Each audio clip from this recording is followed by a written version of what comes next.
Dewi Sri merupakan tokoh legenda yang dikenal di berbagai daerah di Indonesia. Lantas bagaimana sosok Dewi Sri dikenal di Jawa Tengah? Berikut penjelasannya. Indonesia dikenal memiliki legenda dan cerita rakyat yang tak terhitung jumlahnya. Dari Aceh hingga Papua, beberapa legenda bahkan terbilang mirip antara satu daerah dengan daerah lainnya. Salah satu legenda yang ada di berbagai daerah Indonesia adalah legenda Dewi Sri.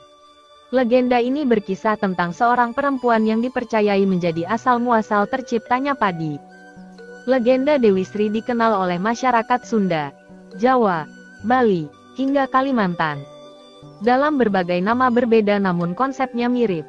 Berikut legenda Dewi Sri di Jawa Tengah yang sudah dirangkum dari berbagai sumber. Menurut jurnal Tumotowa Pusat Penelitian Arkeologi Nasional berjudul Dewi Sri dalam Kepercayaan Masyarakat Indonesia, oleh Titi Surtinastiti. Dewi Sri merupakan tokoh legenda di Indonesia yang dihubungkan dengan mitos tentang asal-muasal tumbuhan terutama padi. Mitos ini berasal dari beberapa daerah Indonesia yang ceritanya hampir sama, yaitu tentang tumbuhan yang berasal dari tubuh seorang wanita. Mitos ini berhubungan dengan pemujaan kesuburan, terutama pada masyarakat berbudaya agraris di seluruh dunia yang sudah sangat tua usianya. Mitos mengenai padi dikenal oleh masyarakat Sunda, Jawa, dan Bali.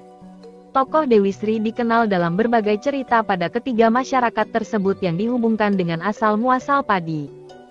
Salah satu cerita mitos yang dihubungkan dengan Dewi Sri dalam masyarakat Jawa Tengah adalah cerita Sri Sedana.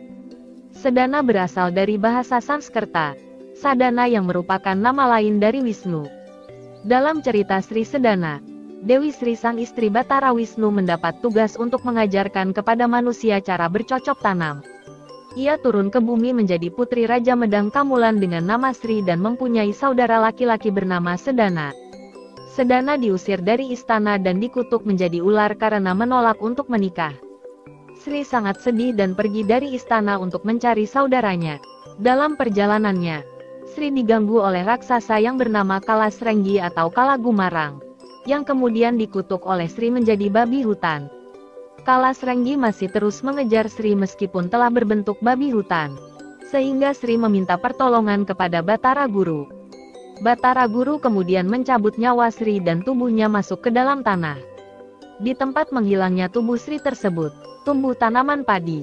Kalasrenggi si babi hutan tahu bahwa padi adalah tubuh Sri, maka ia selalu merusaknya. Sebagai saudara, Sedana dalam wujud ular selalu melindungi padi dengan membunuh babi hutan yang mengganggu tanaman padi. Demikian kisah Dewi Sri. Semoga bermanfaat untuk kita semua. Terima kasih.